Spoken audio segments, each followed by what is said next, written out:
Hello viewers, welcome to Daily Politics. On this program, we discuss issues around politics, policy and governance. I am Hamza Idris.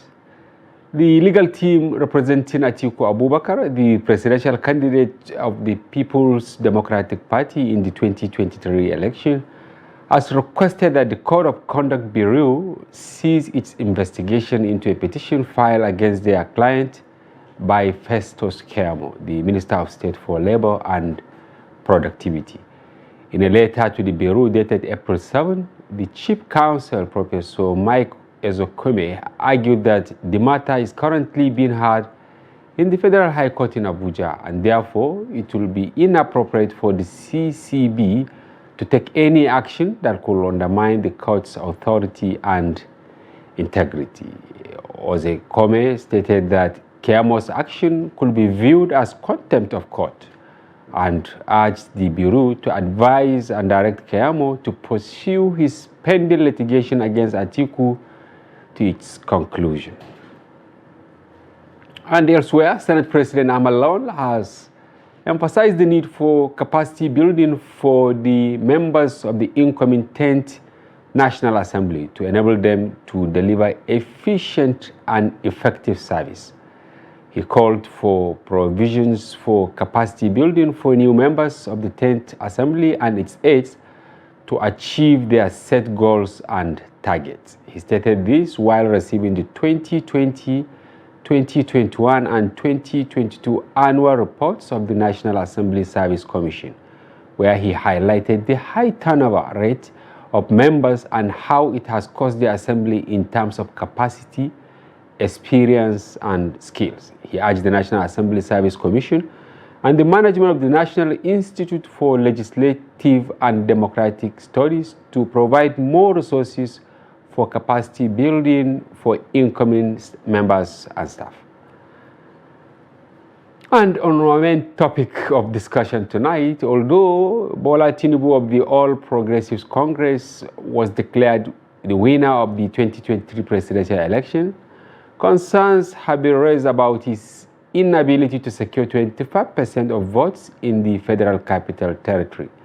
This has provided grounds for his opponents to challenge his victory in courts. Although Tinubu secured at least 25% of valid votes in at least 24 states of the Federation, Section 134, subsection 2 of the 1999 Constitution as amended, stated that a candidate must win 25% in at least 24 states and the FCT, and this had generated disquiet in the polity. While some Nigerians were expecting the Independent National Electoral Commission to call for a run-up or declare the election inconclusive, INEC asked the opponents to go to court for interpretation. And on the program tonight, we are joined by Barrister Sam Kagbo, a senior advocate of Nigeria, to share his perspectives on the issue, among others. He joins us virtually from Sokoto. We also have with us in the studio Kenneth Eze. He's the convener of Speak Out Africa. Welcome to the program, gentlemen. Thank you. Good evening. Yeah, welcome. Yeah. Thank you. Well, viewers, we'll go on a quick break, and when we return, the conversation commences. Don't go away.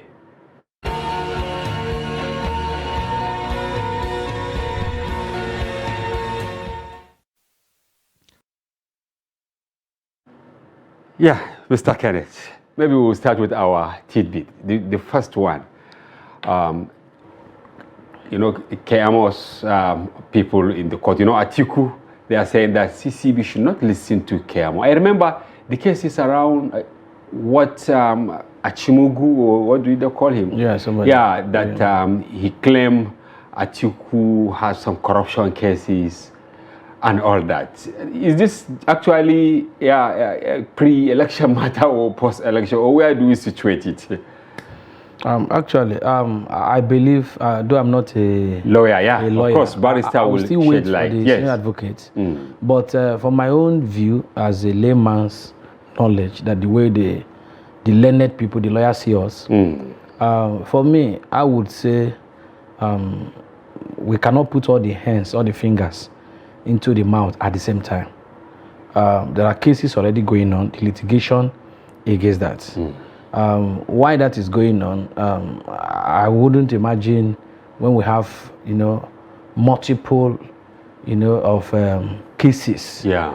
You jump from here to tribunal. Because actually, Keyamo, he CCB, went to ICPC, together. EFCC, then the Court of Constitutional, and then later he went to the Federal High Court. Yeah. So it is his right To do all this. Every Nigerian has the right to do that. But for me, like my view would be that since there is already the main issue that is at hand, which is the litigation concerning the 2020 general election. Yes. Because one will see that is another diversionary tactics. Yeah. To actually make the opposition not to concentrate with his case. Okay, is that the perspective you're looking at it? Yes. Another thing is this.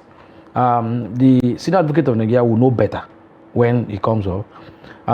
Is it since the spokesperson or the legal team led by Mike Ezekome is saying that matter is already in the Federal High Court? Yes. Can CCB, that Code of Conduct Bureau, try a case that is being tried by Federal High Court at the same time? This will be left for the learned and they said it's subject to actually no, that is what he's saying. But we want to hear. We'll be able to hear from the senior advocates whether such thing can happen simultaneously. Yes. If it cannot happen, which I believe Keyamo is also a senior advocate. Yeah, he also be in the position to know this. So if that can happen, I think is at the right of Keyamo to do that. But it's now left for whether that can happen at the same time or wait till the election matters is done. And while we're being told that the Federal High Court is already trying it, then that can happen. But for me, I think if you have any case to answer, you should answer. There is no reason to fear if actually there is no any skeleton in your cupboard. Yes, this Achimugu of a man, I think he's also responding to something similar from the PDP side, or is it Atiku side, accusing Tinubu of also corruption allegation. Why do you think some people, they all have their right? You have your right, I have mine. But you see people that work with you very closely for a very long time. Then at the time you need them, you see them veering off and then exposing certain things. Because he issued some videos and all that. Is it cash and carry thing, or you think they are doing it out of patriotism in Nigeria? I think for once I was able to watch the video, the interview they had with him on TVC, where he was talking something about Atiku. He has worked with Atiku. For me, I wouldn't judge from what I heard him saying, because though I also heard from Atiku camp where they debunked and countered all those things. I believe time will tell. What I mean, time will tell is even after the 2023 election litigations, he has raised very weighty allegations. So many things. It is from him we got to know about this special purpose vehicle where you use certain money. He mentioned the name of Darie, former governor of Plateau, said giving his $100,000 to Atiku and all. So he made mention of a lot of things, which he claimed is doing that at the interest of Nigerians. And but why now? Exactly, and we specifically brought you because... Why now? Yeah. That is another question Nigeria we want to ask him. But even as we ask him why now, we also not crucify him, because it also takes courage to muster that courage to be able to even say it out. To verify the authenticity of the allegation is now what the time will reveal. Time will reveal that. Exactly. And I think overall it is good. For the overall thing, just that a lot of issues are being modeled up at the same time. But you see, you mentioned something very interesting, that some of these politicians, they know how to divert attention from the main issue. Because these things happened years back. Why bringing them up, on the eve of election? And you can see now, we are discussing it instead of actually talking about some specific things that have to do with election. But let me tell you that Nigerians knows what they are actually looking for. Nobody would be as much interested in the issue about Atiku special purpose vehicle at this hour, or Tinubu's whatsoever at this hour, compared with the 2023 election that Nigerians trooped out February 25th and March 18th. Yes. That people, a lot of controversies. Yes. And that people, as we speak today, there are a lot of school of thoughts.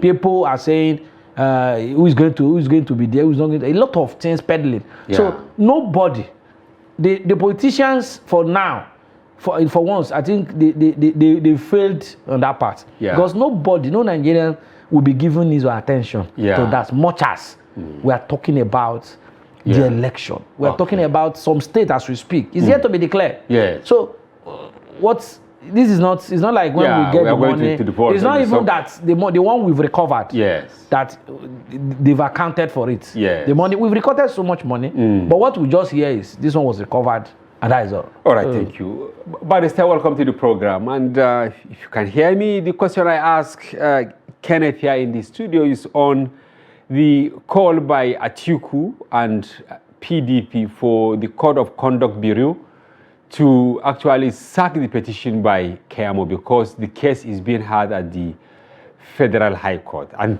of course, I'm sure you are aware of the case in relation to Achimugu, who alleged that Atiku used special purpose vehicle or whatever he meant by that to, siphon money years back. Kenneth here in the studio says it's just diversionary tactic. We are running away from many issues instead of discussing pertinent issues. What is your take on the call by Atiku and PDP for CCB to hands off for now? Let me put it this way. I am not privy to the fact. I'm not too sure. I know what the case is at the Federal High Court and the one before the CCB. But let me tell you what the law says. The law says if a matter is already being litigated or is sub judice and you are interested in that matter, you can join that matter as an interested party. You are allowed to join and also present your own allegations, assuming you have allegations that are similar to that. Because the law tries to avoid this issue of the proliferation of cases. You have the same case being tried by so many courts, and there is also the issue of the abuse of court process. If a matter is already being litigated between the same parties, you leave it, you go for another forum, what we call forum shopping. You go to a forum where you think you can have your way. That is an abuse of court process, and they look from that. But like I said, I don't know the case as it is constituted before the Federal High Court and the one before the CCB. So I will not say much about it. But I would, like I have said, the law does not allow for the multiplicity of cases on the same issue and involving the same parties. All right, thank you very much. Even though it has not much to do with the election, Kenneth here in the studio, argued that it is actually diversionary. You are talking about corruption case of 2017 or 2007 on the verge of presidential election. And I asked him why some Nigerians who claim to be maybe civil activists or whatever tend to dig some of these issues when there are serious issues that should concern the generality of the citizens. Do you share the same sentiment with him? Well, let me say this is expected. This is election time. Anything you can do to market the other person is a fair game. Like in war, anything that you do to present the other party in a bad light, it's allowed. That is what is happening here. But I agree with him entirely that some of these things are red herrings. They are diversionary. What I think the average Nigerian is concerned about and is anxious to actually have the tribunal or the court's decision on is about the elections. whether or not the candidate that was declared the winner, returned elected, was actually the person who won the election. Yeah. That's what I think what everybody is concerned about. Some of these things, yes, but let me make it clear. If it's a criminal election, there is no time back. It can always be brought up. You know, it's unlike civil cases that are time bound. This one, a crime, like they say in ordinary parlance, crime de routine. You can bring it up at any time, and it could be hard. Yeah. But I think for the parties and the actors out there, I think they shouldn't throw at us too many things and distract us from that anxious issue that we are all looking at, which is the election and the results in the court. All right. That's what I think every Nigerian is concerned about now. When I say concerned about, as regards the parties who participated in the election, whether one was an armed robber or a terrorist or whatever, those things, yes, in terms of the marketing them or trying to throw them in bad light, may be auspicious for the parties, but I don't think for now, for the public, that is what is actually an issue.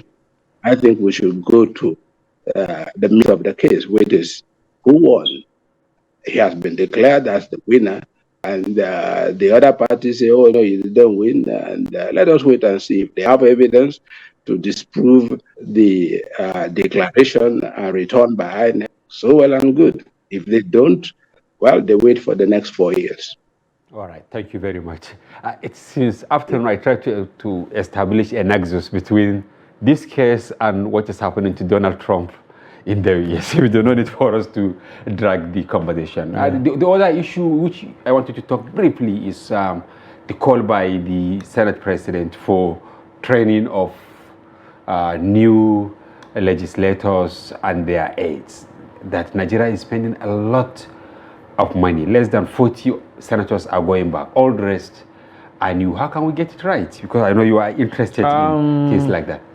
I think yes, I'm very much interested because that is already at the center of our organization, Speak Out Africa. Yes. We are currently trying to speak to our partners on that. Yes. Very, very keen, because we saw what may lead like a problem, what may surface, because we are seeing some unprepared persons that just was declared. Those who won by chance. Yeah. They never thought that they would win. And that is the beauty of democracy. That is the best. Yeah. The only thing is that for anything, including politics alike, you want to learn trade, you want to do a business, you have to learn it. Yeah.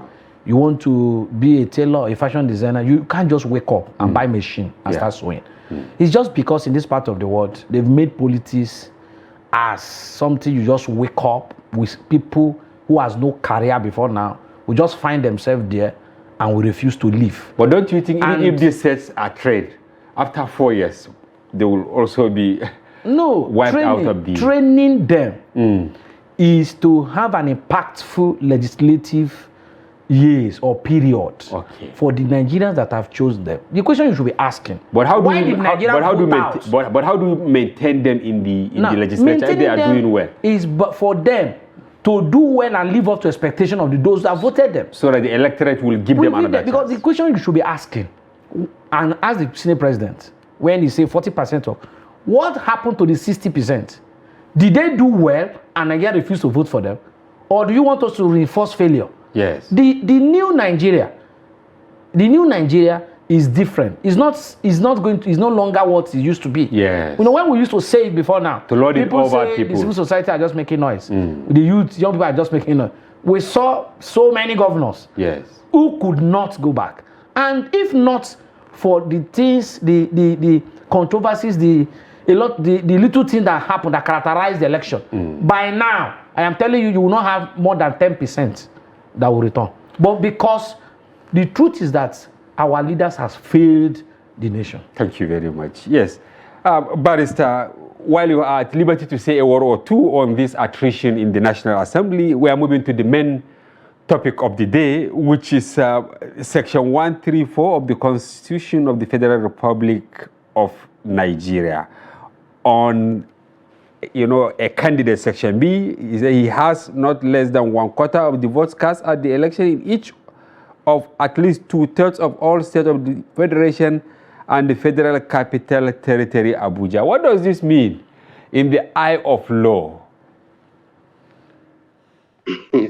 Let me give you my. I will start by saying that I think the earlier issue is even more important than this.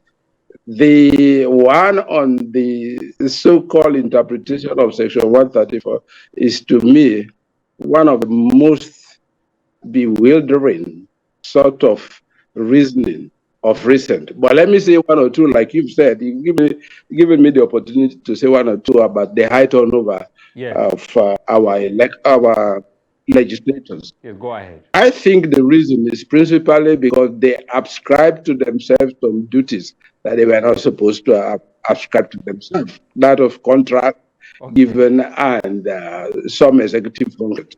If they were there only to make laws, and we all know them only as legislators to make laws, we wouldn't have been overburdened them and expected too much from them.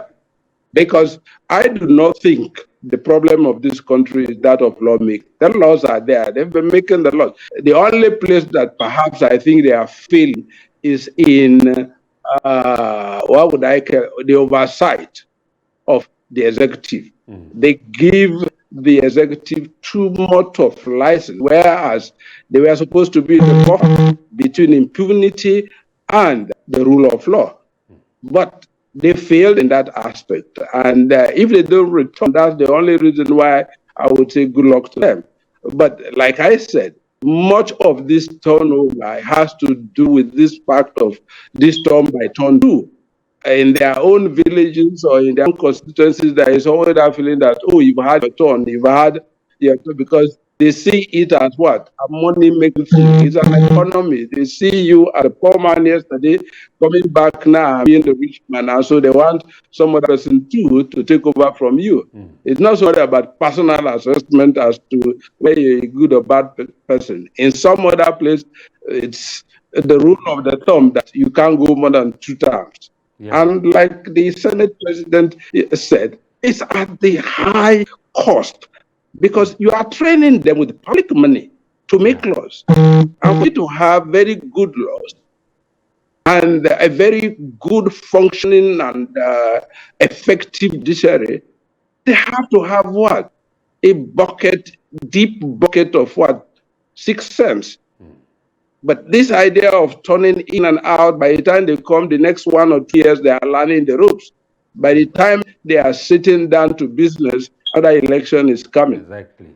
So to me, that's a very important thing. And I think that should come a time when one president will actually take them back to their beat and take away the functions of giving contract and executing contract. Once we are able to do that, believe me, with get sanity. But let's come back to the point. Thank you. How is Nigeria defined? Nigeria is defined under Section 2 of the Constitution. And the definition is simple: 36 states of the Federation and the Federal Capital. That is the definition of Nigeria. And in law, you always speak the language of the law. So when the Constitution says you must have that 25%, you must have the 25% from 24. The federal capital is not meant to be a special purpose vehicle. I'm using your word now, the one you used, I don't know what that one means, or a special estate that should be attended to specifically. The Constitution is not that casual in its framing. When it wants to say something, it says so clearly. If the Constitution had actually wanted that to be, believe me, it would have had a separate section on that and specify that. But for you to read meaning into it, to say because they use the word and. Of course, it has to be and because that is the definition of Nigeria. And mind you, you are talking about one constituency. Nigeria as a whole, as defined by Section 2 of the Constitution, is one constituency for the presidency. So there is no basis, no reason, except for mischief, for people to come with all sorts of bewildering jurisprudence to say, oh, because of this, let's put it, come on, let's be serious.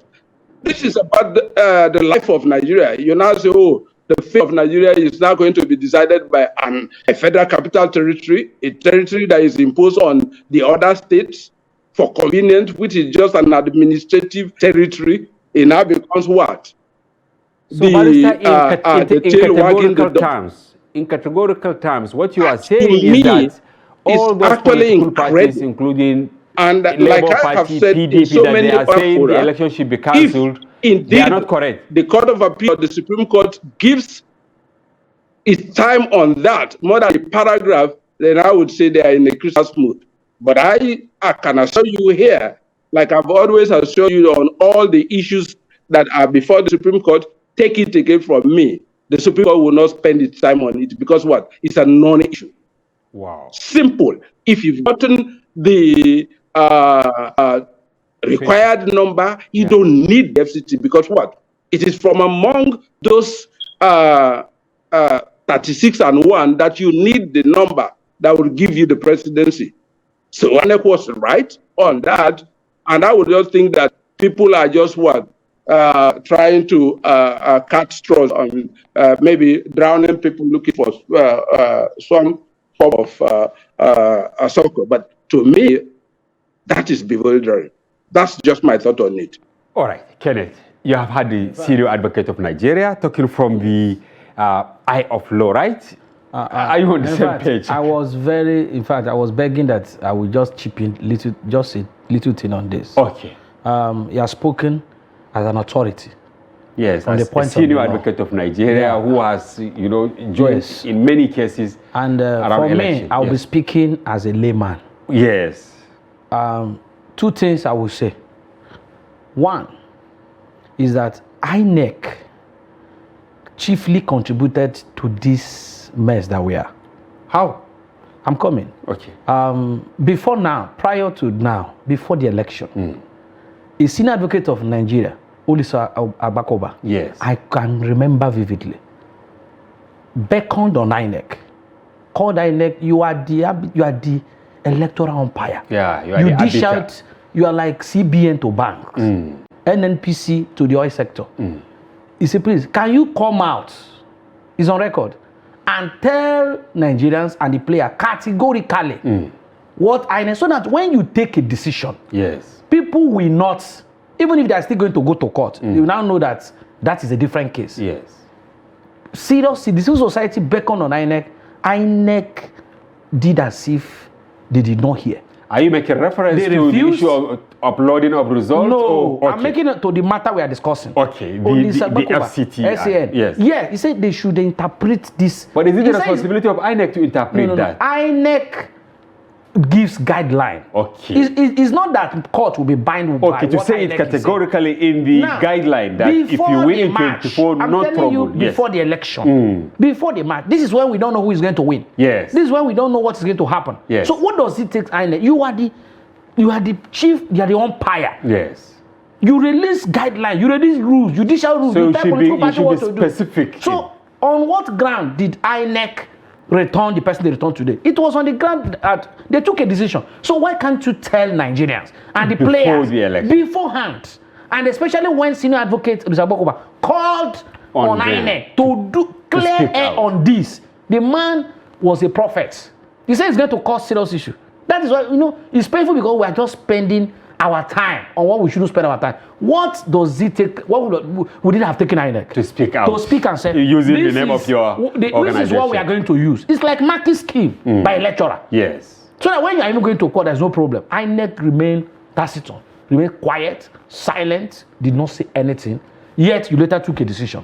Today, people are querying the decision because you did not state it. You don't explain what you are going to do. That is on that guy. The second leg, which I will allow you to talk on. On this is that I see that section 2 as the FCT. He said 2/3 of the 36 states of Nigeria and D. FCT. I'm talking not as a legal person, as a layman. For me, that D is a definite article. My own interpretation is that FCT is different from the 36 states. Okay, and that's on the layman. What I'm saying on the layman angle, from the law, the way we are section 135 subsection 2 is that 2/3 of 36 states, 2/3 of 36 states and the FCT, not an FCT. I'm talking, okay, you're talking about the article. Exactly. The FCT. So I'm saying it that FCT is to be treated separately, is not to be treated as a state. Okay. That is how I'm saying it from the layman. I will hold your thought there, and when we return, we'll continue with the conversation. Viewers, will go on a quick break now, and when we return, the conversation continues. Stay with us.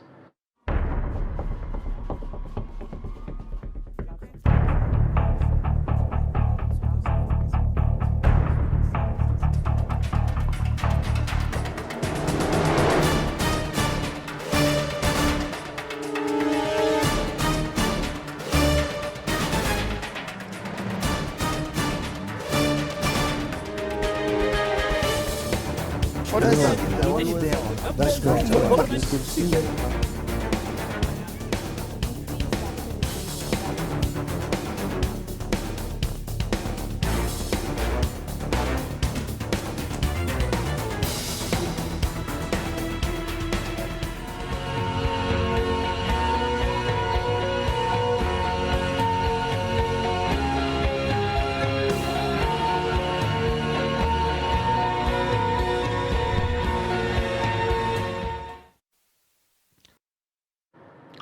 Welcome back. If you are just joining us, this is Daily Politics on Trust TV. You do well to follow the conversation across our social platforms on Facebook, Instagram, and watch us live on YouTube.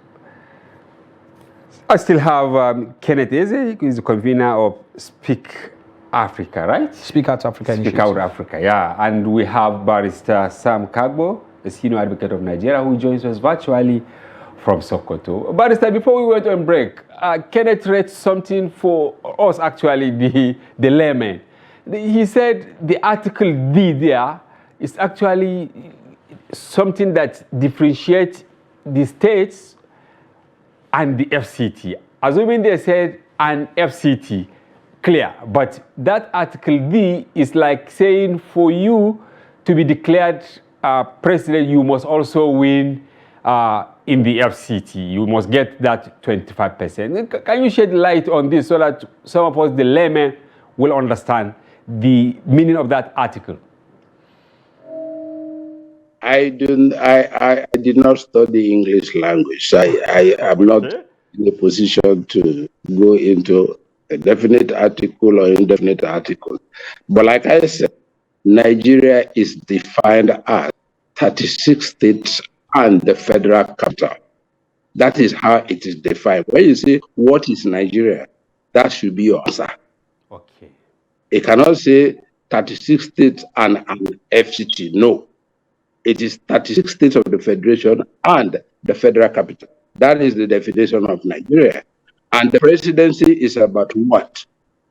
The president of Nigeria. One constituency. And like I am telling you, the Constitution is the basis of all other laws. It is the Constitution that establishes every other institution in the land. And therefore, it's a very serious instrument. It is not one that leaves gaps. It is not one that leaves you guessing. If it was something, it would say so very clearly. Have you gone through that very particular section 34 as to the time and the particulars it gives into about the elections? If this does not happen, what happens? Yeah. Assuming you have the first election You don't have a clear winner. You see what he talked about. If the person is one, if the candidates are two, if it's more than two, it stated all of those provisions clearly because what? It did not want anybody to guess. It made it very clear. The same thing with the issue. If it had wanted to make the FCT a special case, a special trial, it will say so. It would not leave it to the extrapolations or grammatical, what do you call it now, construction of wise men. No. The Constitution speaks what it says and what it wants to say. All right. That is the way it is. All right. And mind you, earlier cases have also come. This call, and those cases are about what? In Ogun State, some local governments were in an election. Some local state was cancelled. In Kano, a state was cancelled. And these other issues also came up as to say, why he did not score the quota, the 25%, the Supreme Court said, oh no. Yeah. As long as you have the number from among these words, the states and the FCT, if you have 24, you've cost along. That is what the Supreme Court has said.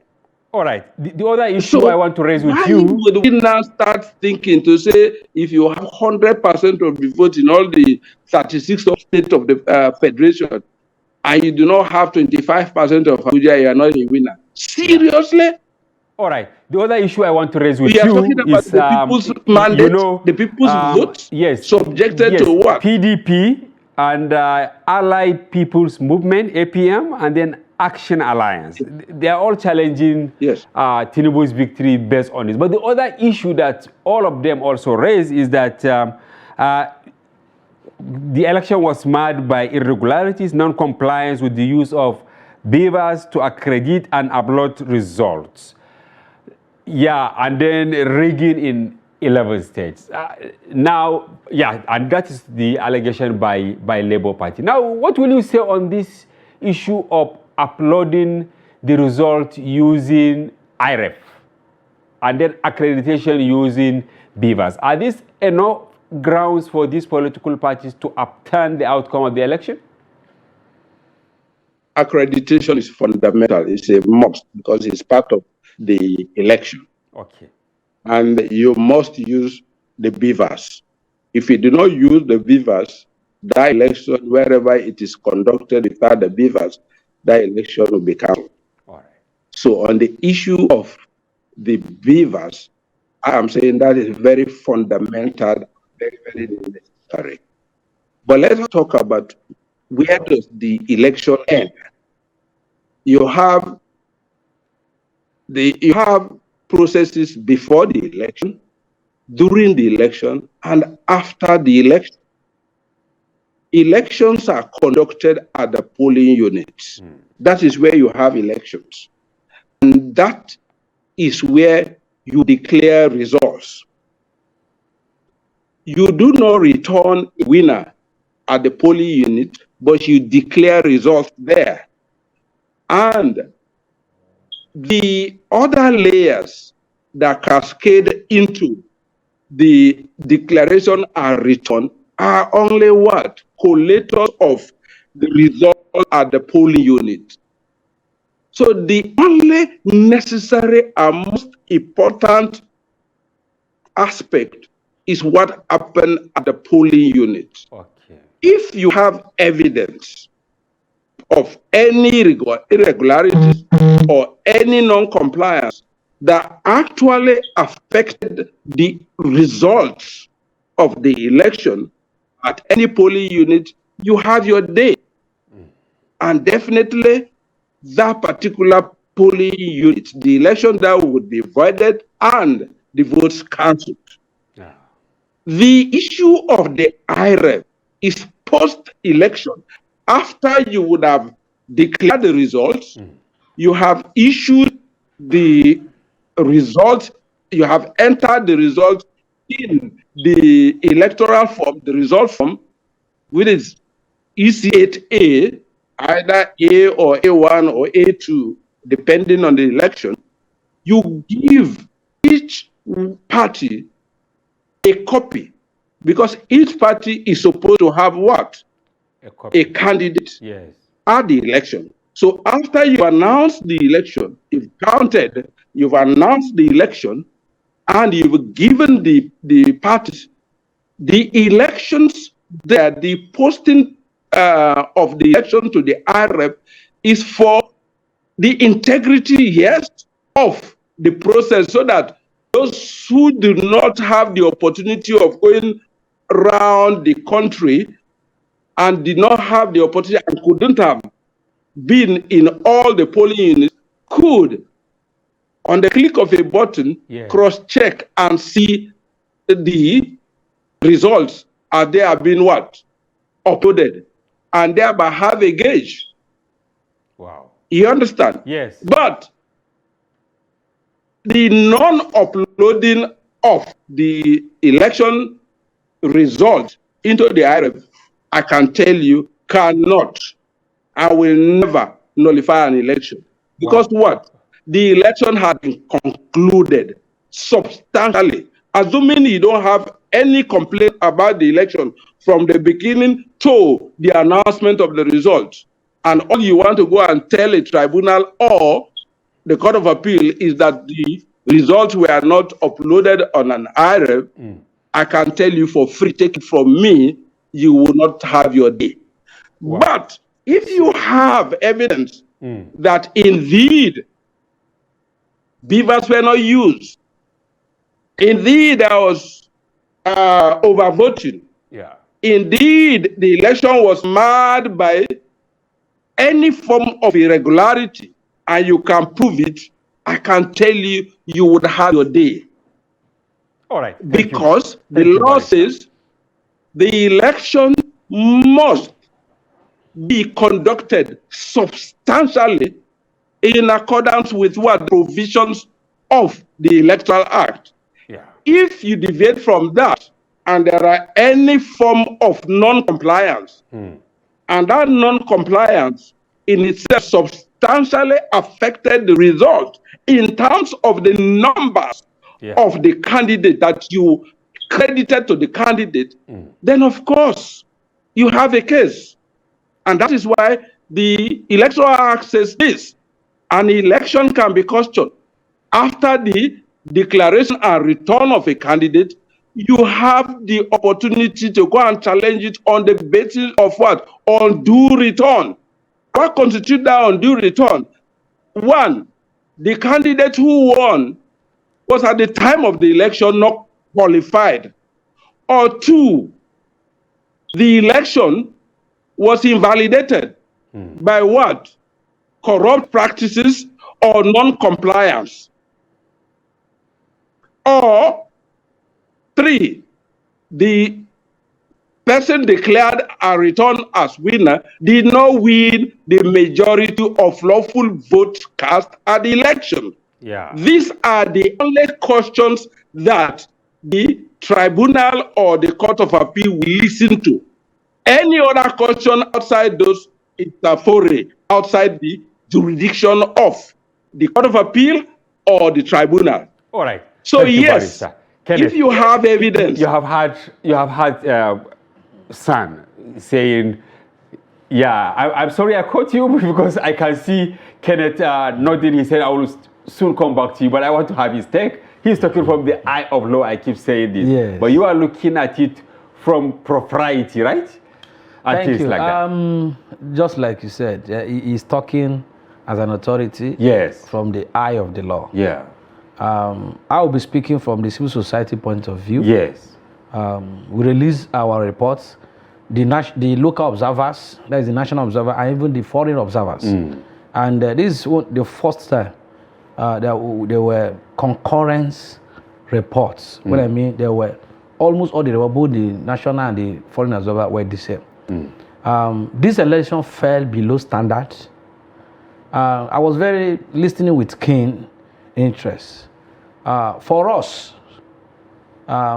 if you, I heard in one of the statements he even mentioned that if you fail to keep to to comply on the ground of compliance. Like using beavers. Thank you. That's what I wanted to say, because earlier he said, he only said beavers. But you know that question people have been raising is that why was the result not be transmitted? They said there was technical glitch. No, that's what I say. No, yes. And some people have the opinion that beavers was not used, just like some of the aggrieved party there. Yes. In fact, so they should go to court and prove that. If you go, as we speak, if you go to INEC portal, you know, one of the major questions is that it took INEC a very long time to upload the result we're talking about. Yeah.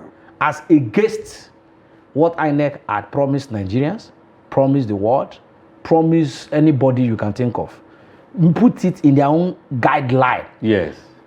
INEC has a guideline. No, but it's not the Electoral Act. The guideline is different. Act, we have guidelines. Yes, the guideline says they will upload it. But in the Electoral Act, they said they have the latitude to use whatever method they feel is convenient for them. No, that's why I say, I'm just trying to...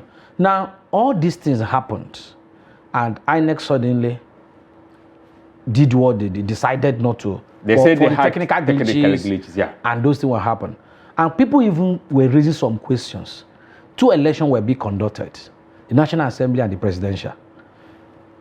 The other one, they uploaded. Were uploaded at the same time. Yeah. And the other one was not uploaded. But they gave some reasons. They gave some reasons, Kenneth, that they have tried, like governorship. They also tried Senate and State Assembly or reps during off-season. But for the presidential election, there was no really pilot, experimentation. And on that very day, immediately they started uploading, because almost all Nigerians descended on that so all Nigerians portal. So all Nigerians did not descend on National Assembly. No. Do you remember, what they said, because I attended some forum where, yes, they spoke. What they said was that for the Senate, maybe you are from which state, sorry. I'm from Katsina, for this. Maybe from FCT. Exactly. Now, in Katsina, my interest was actually Katsina South, for instance. I wouldn't bother myself to check Katsina North or Katsina Central. Somebody in Plateau, the same thing. But for the presidential, almost every other person went there, and that was what affected the area. But I don't know. No. These things, it is not left for Nigerians. Yeah, to decide. To really. But at your level, are you advising the political parties now to find a way of proving that what was uploaded later is actually different from what they have? I don't need to advise them. Okay. Because they are the one in the first place that approach the court. Yeah. And for you to approach the court means you have a more superior case. Exactly. So you go there and prove. I am talking from the view of someone that participated in the election. And for us, the civil society, we're more concerned about the process. Yeah. For us, process is what leads and determines the outcome. Yeah. Everybody knows that there's going to be an outcome. But the process that leads to the outcome, once it is faulty, there are issues. The outcome will fail integrity test and will not be acceptable. And that's why we are having this litany of cases and all these things. And INEC would have saved us all this. Yeah. This would have the kind of hope, the kind of voting, the kind of enthusiasm that people had. This thing would have saved us. But as it is today, it is no longer for the citizen or the electorate. It has left even the INEC. It is now at the judiciary. Unfortunately, we have to stop here because of time. I will take the final thoughts of Barrister Kagbo on the whole of this, bunch of issues in 1 minute. Because we are running out of time. Let me say this: every party will have its day in court. If you have evidence that your results at the polling unit was tampered with in any way post-election, definitely you would have your day. I am sitting here in 2011 myself and my team were able to nullify a governor's election next door there in Kebbi State because we did our homework. Yeah. It is not just enough for you to cast aspersions. Yes. You who wears the shoe should know where it pinches. If you have evidence, I came directly from Delta to handle issues of this nature of petition. I'm also coming here for the same issue. Yeah. When you come to me, I said, first and foremost, what is your case? If you tell me, I say, what's your evidence? If it's about majority of lawful vote cast, I say, bring your original Form ECDHA. You are saying that you bring prepare them. To defend their case in the courts. Certified copies. Yeah. Let's compare. Let's look at the Beavers report. Let's compare. Yeah. Where there is no case, I tell you, I say, no, don't waste your time because you will not win. You say, oh, no, somebody said because there was no uploading of the result on IREF, you would win. I say, go and meet him, not me. Time. Yeah, thank you very much, Barrister Sam Kagbo, for your informed perspective on this. I hope we get time to discuss many more of the issues raised by the contending parties. Thank you very much for joining us on the program. Yes, Kenneth Eze, convener, Speak Out Africa. Thank you very much for coming to the program and for your informed perspective. I was thinking, yeah, but no time. No time. I will still bring. Yeah, another time, sure. We'll give you opportunity to do that. Viewers, we are compelled to go. Thank you for watching and join us for another interesting package. Bye-bye. I'm Hamza Idris.